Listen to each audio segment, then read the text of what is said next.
Welcome to Fox 54 News at 6. I'm Kenesha Dees. Today marks 1 year since Huntsville realtor Ronald Dumas Jr. was last seen. The search continues to this day, but with little to show for it. Few updates in recent months. This surveillance footage is the last to show Dumas in a public place.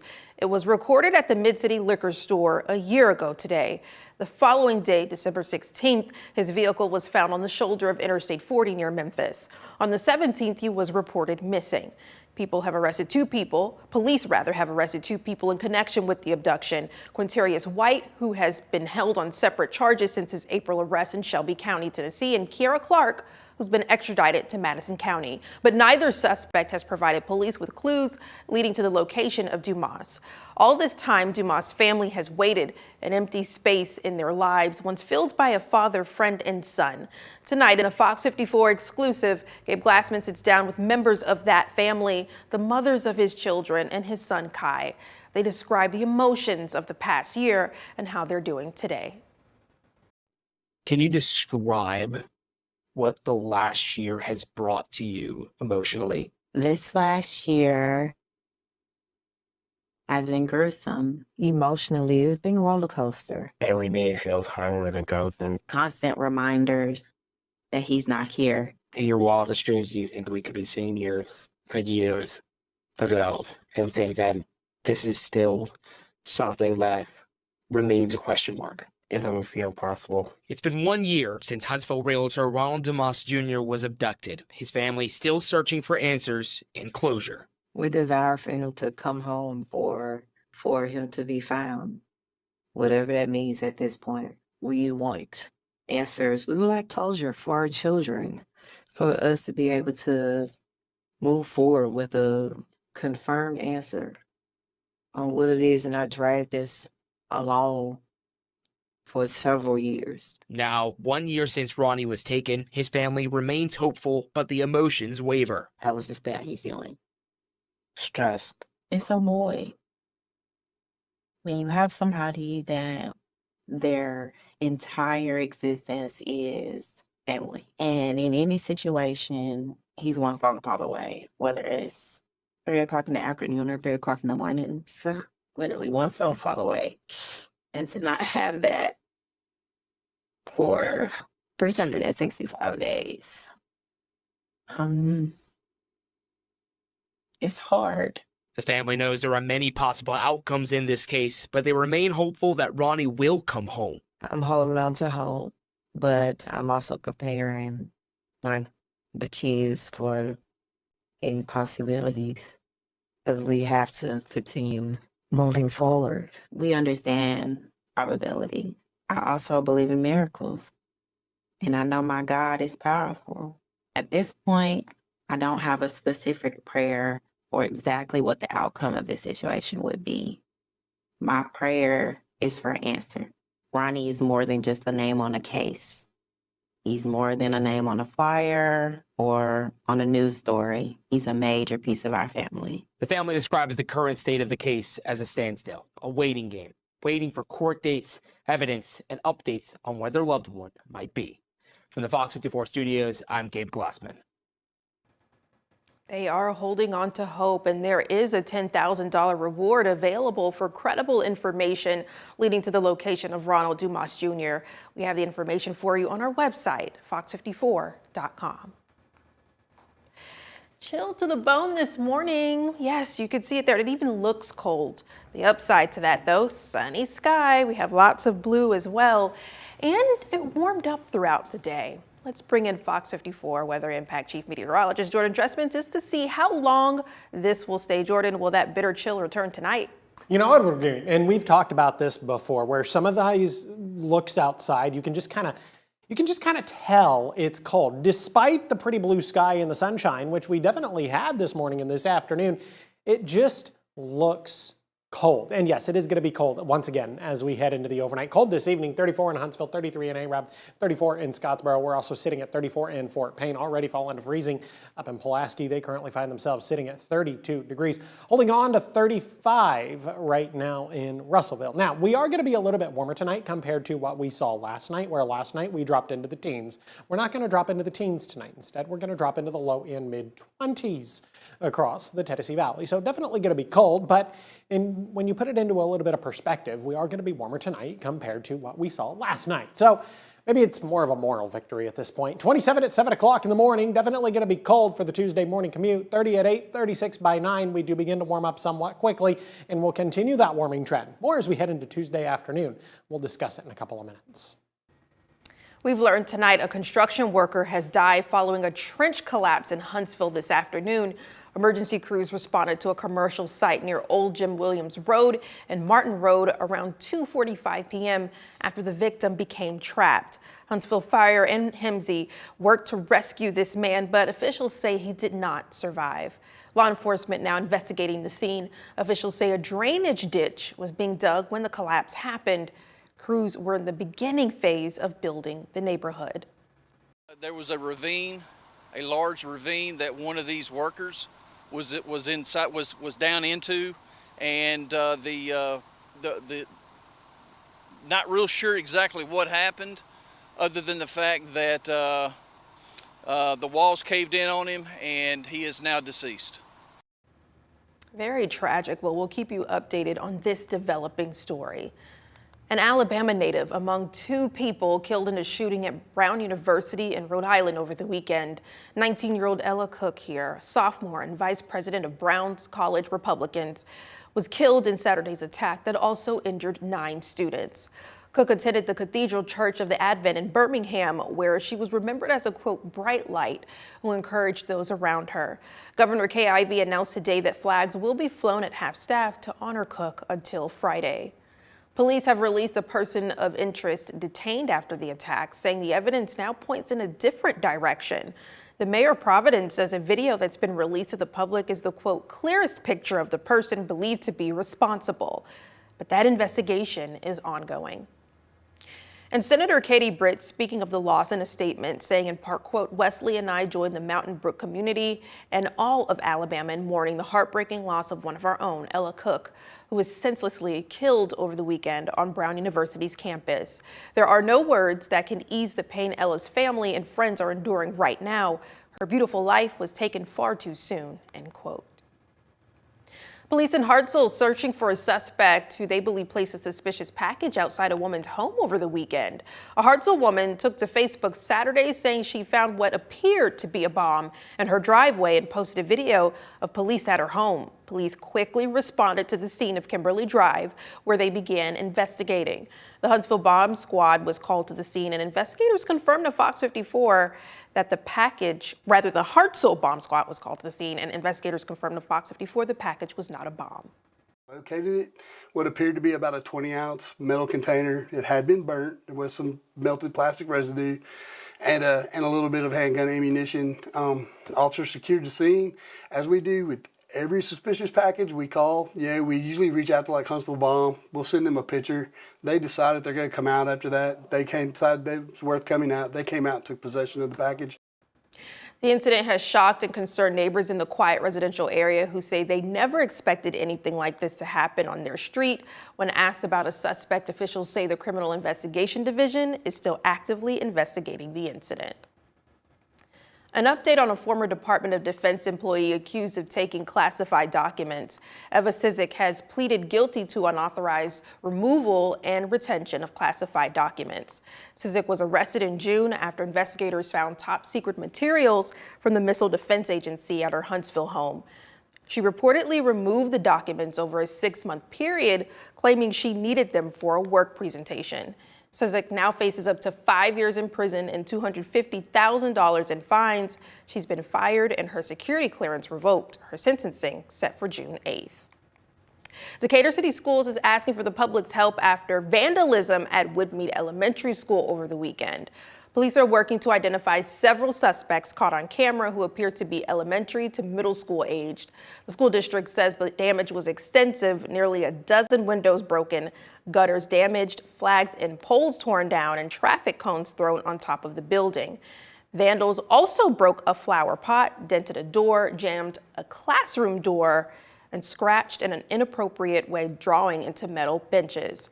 Anyone with information is asked to contact Decatur Police. A family without a home after a structure fire completely destroyed their home in Lawrence County Sunday evening. Firefighters from Speake and Moulton battled the fire for 4 hours in 23-degree temps. A Speake firefighter rescued the family's cat you could see there from the burning home. No injuries were reported. The American Red Cross is assisting the displaced family, and the fire remains under investigation. Decatur Utilities began a quality control leak survey today. You can see on your screen where testing will be done. The survey will check and fix leaks in all natural gas mains and business and commercial service lines in Decatur. While driving, you're asked to watch out for slow-moving cars on streets throughout Decatur, and they'll look something like this.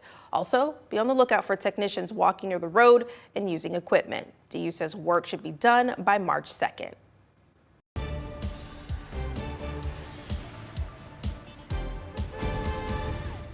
We have a Fox 54 traffic impact alert that could affect your commute tomorrow morning. Huntsville Utilities will close the northbound lane of Slaughter Road at Eastview Drive tomorrow at 7:30 for natural gas main maintenance. The closure expected to last 5 to 7 hours, and you're urged to avoid the area if possible. Use alternate routes and look out for workers in shifting traffic patterns. For more Fox 54 traffic impact alerts, go to fox54.com. This time of year, for some folks, it has made it not to be the most wonderful time of year. Parking has become a problem. Fox 54's Caleb Aguayo explains. And we've got more local music to listen to, and it's free. We'll show you how and where to access it in North Alabama. Stay with us.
Where do you park to go downtown? And when you do, how do you know which lots are private and which are public? For some, the confusion has led to parking tickets after they parked in an area they thought was free, but really wasn't.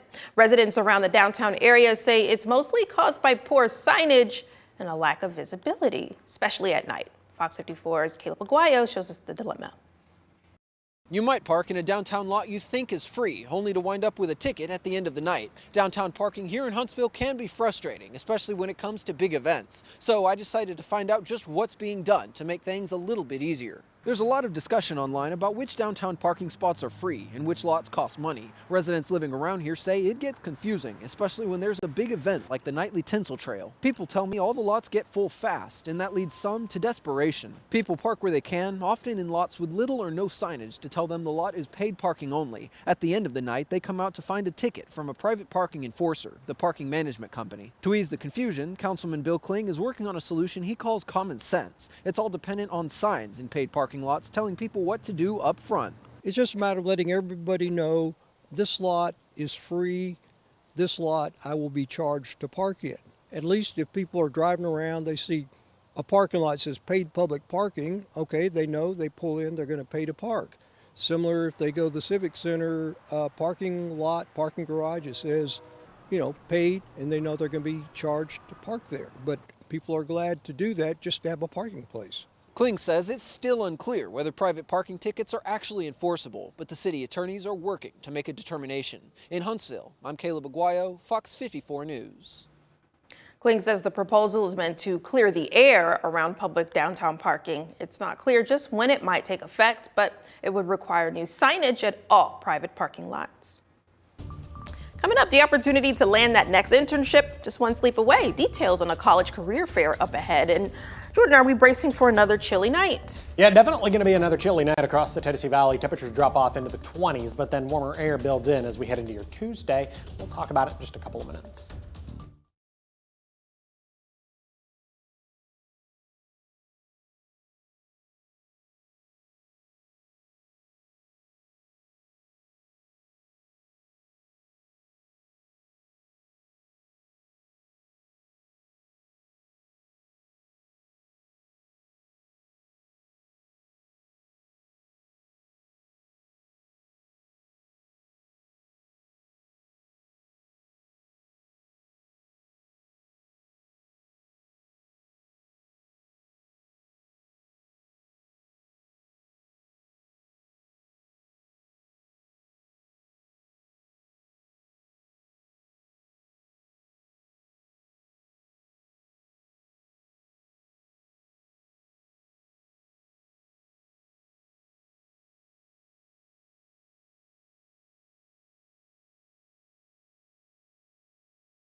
Now, the Tennessee Valley's certified most accurate forecast from the Fox 54 Weather Impact Team. Frigid temps took over much of the Tennessee Valley today, but you know what? I believe the sunshine made up for that, because even though it was cold, from the looks of it, we've had blue sky. I mean, lots of sun. No, it looks beautiful. Imagine, if you will, for a second, and this is going to make today seem so much better, if we had today and this morning's temperatures combined with last week's cloud cover. Oh, joy. Yeah, so I think we should be excited about what we had today. I mean, I don't love the temperatures as much as the next guy. I don't think my heat stopped running. Has yours? Oh, no. Yeah, and the problem is I don't even have my heat set that high. What do you keep your house at? Actually, I had it at 71, but I brought it down to 68, the late 60s. Okay, so we're both pretty identical, and yet my heat has, I think it has run literally nonstop. Nonstop, yeah, no, it hasn't. So we're both going to be excited about the fact that temperatures are going to begin to climb a little bit as we head into your Tuesday, because then my heat might finally actually get a little bit of a break. Temperatures only climbed into the lower 40s this afternoon. We saw 41 at Huntsville International, 42 in Athens. We saw 45 today in Florence. Now this after starting the day in the teens. So if you put it into a little bit of perspective, maybe this seems like an impressive warm-up. We saw 43 today in Fort Payne. Now these numbers well below where we should be this time of year, but we've talked about this a couple of times so far in the month of December. Below average has just kind of been the theme of the month. The only exceptions, Friday and Saturday. Weren't Friday and Saturday fantastic? I was helping some friends move on Saturday, and it was really great to help them move with temperatures in the 60s, 66 degrees, 62 was the high temperature on Friday. Now I know what you're thinking. You're thinking it was not 45 degrees on Sunday. Yes, it was. It was 45 degrees just after midnight. And just because it was after midnight, that means the high temperature for Sunday is going to be in the mid 40s, even though we spent the entirety of the afternoon somewhere in the 20s. We are going to begin to see temperatures climb in the somewhat immediate future, and they'll continue to climb through Thursday, but then dropping off a little bit as we head into Friday. A cold front's going to come through. We'll talk about that in just a second. But then they quickly rebound as we head into the final shopping days before Christmas. The final weekend before Christmas, as a matter of fact, we'll be back into the 60s Saturday, Sunday, and Monday of next week. And even if we look ahead towards Christmas, Christmas Eve and Christmas Day, the long-term forecast has about a 70 to 80% chance that we're going to be talking about above average temperatures, which at this point, considering it has been a cold December, is something I'm excited about. We're currently sitting in the 30s across the area. Look at that, 31 degrees, both Pulaski and Fayetteville. These numbers are going to continue to drop as we head into the overnight. We're going to drop off into the low and mid 20s. Definitely cold for the Tuesday morning commute. You're definitely going to want to bundle up, but we do get to enjoy plenty of sunshine. And with a wind out of the south, I think we're actually going to warm up somewhat quickly. 30 at 8, 36 by 9, 41 degrees by the time we get to 10 a.m., 41 at 10 o'clock in the morning. Many of us finish the day in the lower 40s this afternoon. That should be a good indicator of where we're going to head as we head into your Tuesday afternoon, and that is into the lower 50s. Got a high right around 53 degrees. Now, we head into the later part of the work week. Here's that cold front I mentioned just a couple of seconds ago. Showers and thunderstorms developing out ahead of that cold front. That activity is going to push its way into our neck of the woods as we head into the later part of the morning and then early into the afternoon. Maybe a couple of rumbles of thunder, a little bit of lightning associated with this line of showers, some pockets of heavier rain, but we're not really talking about any sort of a threat for strong or severe thunderstorms. We're just talking about some rain that is going to bring a brief interruption to your afternoon. The good news here is that by the time we get to the later part of the afternoon, early into the evening, it looks like a lot of that activity is actually going to come to an end. So the Thursday evening commute should be without issue. Then as we head into your Friday, got a high temperature right around 46 degrees, that after 61 on Thursday.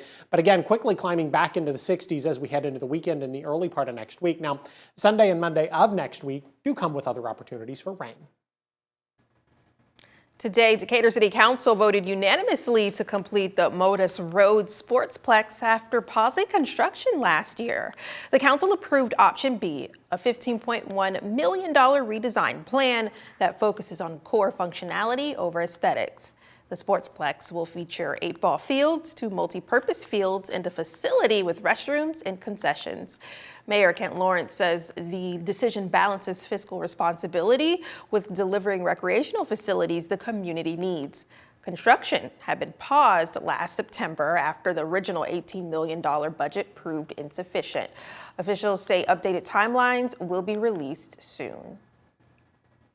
College students, some job opportunities are waiting for you. A Smart Place College Career Fair is happening tomorrow in Huntsville. The event runs from 2 to 5 p.m. at the Atrium at Redstone Federal Credit Union on Wind Drive. More than 30 employers will offer full-time jobs, co-ops, and internships in aerospace, healthcare, finance, and more. It's free, but registration is requested. Organizers suggest to bring your resume and dress professionally. The Huntsville-Madison County Public Library has added 50 new albums from North Alabama artists to its music streaming platform, Blast. The collection features 50 new artists across genres, including hip-hop, R&B, blues, folk, and more. Blast now showcases 245 artists and 279 albums total. And all music on that site can be listened to for free. The next submission round opens in September of next year as part of Huntsville's Music Month. The show's holiday concert returns to Alabama Music Hall of Fame tomorrow. The lineup features Grammy-nominated artists Mark Narmore and Bobby Tomberlin, plus Tess Frizzell, granddaughter of country star Dottie West. Doors open at 6. The concert is hosted by Colbert County Tourism and the Alabama Music Hall of Fame. For information on tickets and performances, go to FOX54.com. Alabama A&M and UNA will square off on the hardwood twice this week, once for the men and once for the women. I've got a preview of tonight's game with the men next in sports.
Fox 54 Sports is sponsored by Alpha Insurance. After a slow week due to finals and graduation across the country, the Alabama A&M men's basketball team is entering a pivotal week with 3 contests on the docket. 2 of those games will be in front of the home crowd at the event center, and it all begins with a regional rivalry this evening. Coach Dante Jackson and A&M men welcome North Alabama to the Hill tonight. Both teams enter this evening's matchup with identical 5-4 records. The Bulldogs just knocked off Arkansas Baptist at home on Saturday, while Coach Tony Pujo and company, well, they're going to have to shake off the rust because the last time they played a game was back on December the 3rd on the West Coast against San Francisco. Despite the long layover, Coach Jackson expects Coach Tony and company to be a tough out this evening. You know, it's been a great rivalry for the North Alabama region of the country. So, you know, we got to get our guys mentally ready to be able to withstand some runs from them, because I think that's going to be, I think they're a good team, one of the top teams in A-Sun. So we got to come out, be ready to compete at a high level, because, you know, Coach Pujols does a great job over there. I mean, back-to-back years, whether it was a NCAA tournament or conference championship, back-to-back years they've been in that championship game. So we got to get ready to roll. Tip-off between A&M men and UNA Lions is set for 7 p.m. this evening. We'll have highlights tonight at 10 right here on Fox 54. Moving over to college football now, Kalen DeBoer making it clear that he is staying with the University of Alabama. The head coach of the Crimson Tide made it clear he has no intentions of coaching anywhere else, including Michigan. He wants to stay in Tuscaloosa for the long run, and his next game will be against Oklahoma, which is a contest that he and his team are focusing on. That'll do it for sports this evening. I'm Mo Carter. Let's send it back to the desk. Yes, coming up tonight at 9, Guntersville City Council voting on adding a new fire truck. We'll have the results of that vote for you tonight. 2 North Alabama counties rank among the state's highest for death sentence. We'll have more on that. And let's jump into this Powerball. Jackpot has climbed to $1.1 billion, making it the second largest of the year and 12th jackpot to cross $1 billion in the past 5 years. Though no one took home the jackpot, there were some that didn't leave empty-handed. The jackpot pool this time was just more than $503 million before taxes. But hey, you have a chance tonight to potentially win it all.